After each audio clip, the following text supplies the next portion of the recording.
Hey man, what's happening? It's Cool Water, the digital dope man, coming to you with another episode in the Barroom Chats podcast, where we focus on topics in the area of business, politics, culture, entertainment, health, and education.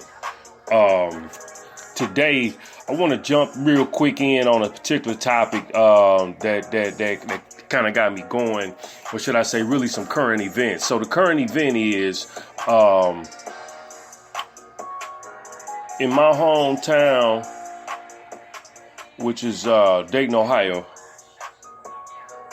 They had a massive attack. Lone gunmen supposedly injured like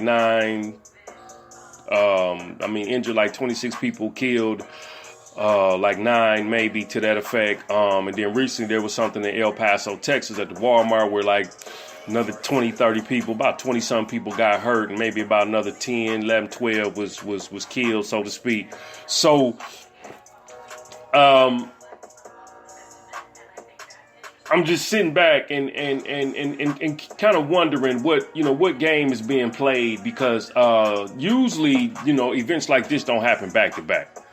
These are like 3-4 days apart. So, I have to question, and I say this from time to time on Facebook, the magician is at work. Who's pulling the drawstring with these events?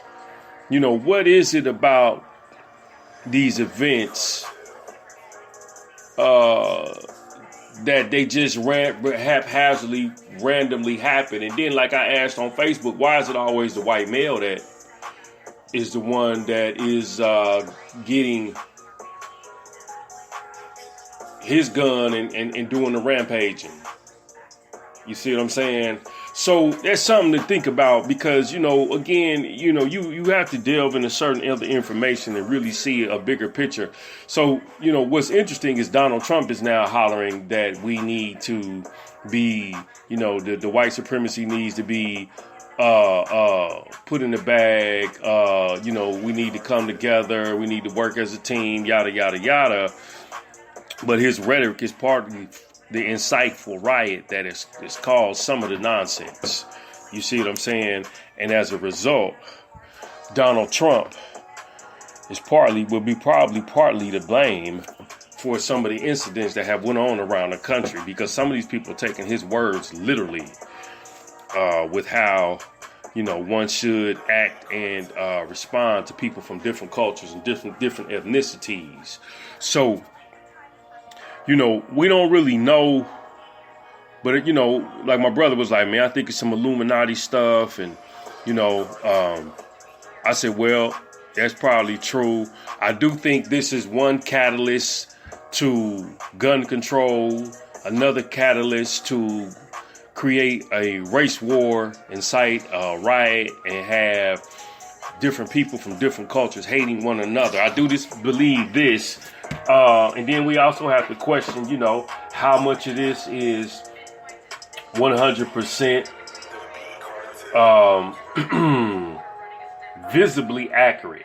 And by that I mean, what part of this is not contrived and put together? You see what I'm saying? I met a guy some years ago who was telling me, a lot of these events was basically false flags. They wasn't real events, and as a result, some of the people was actors. So he kind of blew my mind with that, because I was saying to myself, I said, wow, for real, and he was explaining to me, kind of how that game went. So we had to take a serious look at what's going on, because now, again, like I said before, the culture is being manipulated. The activity of people's actions are being manipulated. The way people think and behave is being manipulated. So you got jokers out here running around with guns and they just snapping at will.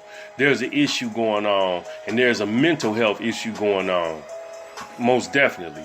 So to have these two events happen back to back in less than 3 days apart, 2-3 days apart, has me questioning, well, what's the real outcome for both of these events? What are we trying to obtain here? Who's pulling the drawstring? And that's just something to think about when you think, because like I said, in my hometown, it's not necessarily a city that's, I mean, it has its violence, but it's not one of them cities that, they're going to be on the radar for the continued acting out of violence and things of that nature. I think they just had a Ku Klux Klan march. So you sit back and say, well, why is the Klan marching? Why are these people out? You know what I'm saying? All of a sudden, then you go from that to now we got a major catastrophic event. So it's just one of the things, man, we have to really sit back and take a look at what's going on. And I'll say it again. You have to watch the magician because you don't know what tricks they coming with. And you definitely want to be wise. A friend of mine, mentioned that she was shedding, crying as a result of that incident. And, I said, okay, well, why is that? And, I guess she just felt emotional about it. But see, it's going to be a lot of stuff that's going to play on the people's mind. It's going to be a lot of stuff that's going to have folks sitting back and get emotional behind some stuff that that you may not physically be tied to, but it's to get you involved emotionally. That's one of the things I say, you got to stay away from some of this stuff because it's going to mentally affect you in the long run. So not to be long winded, I don't know what the real outcome is. If it's going, they're trying to get the gun laws. I do believe this is one catalyst to the race war, which is looming. With the immigrant rights and black folks being shot down in the street and white nationalists screaming and hollering, they plea and cry. I think this is just one more leg to a bigger puzzle that will be put together at a later date. So let's keep an eye on this and see where this goes. And please feel free to, make comments and whatnot and let us know what you think. Check me out at ishiphopdead.com. Look for me at the blog. At the home website, thedigitaldopeman.com. And be on the lookout for the lecture Who Killed the Black Entrepreneur. Peace and stay blessed. Holla.